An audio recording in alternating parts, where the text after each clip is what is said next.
The rules of love. Richard Templar. Rule 17.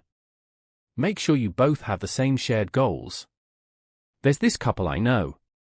They fell in love, got married, and had kids. They lived in London, and he had a job that entailed quite a lot of travel to Cornwall 3 or 4 hours away. After a few years, the requirements of the job changed, and he had to spend a lot more time in Cornwall. He told his wife it was probably time they moved down there permanently. As it turns out, this was always his long-term plan, but he hadn't thought to discuss it with her earlier. She'd never mentioned to him that she couldn't contemplate moving out of London. Uh-oh, stalemate. The moral here is don't wait until you're married with kids to have these conversations. I guess it would be wise to avoid scaring your new potential lover by interrogating them on the first date about their life plan. Before you make any serious commitment to each other, you need to hammer this stuff out. Of course, things can change. Someone who says at the age of 20 that they definitely want to focus everything lifestyle, location, and so on their career may feel differently when they are 30. If you don't discuss these things with your partner when things start getting serious, you can end up in a real mess, like the couple I mentioned. The biggest issues are probably children and where to live.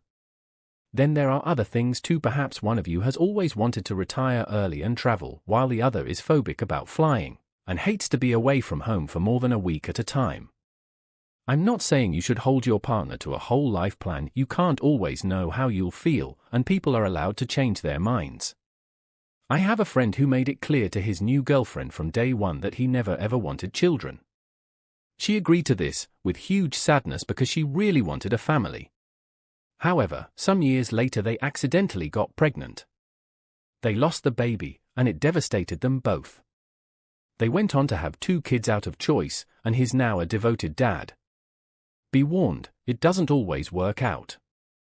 I have another friend who decided at the age of 25 with her partner that neither of them wanted children. 10 years later she felt strongly that she really did want children. Her husband, however, insisted that they'd agreed to remain childless and wouldn't even discuss it.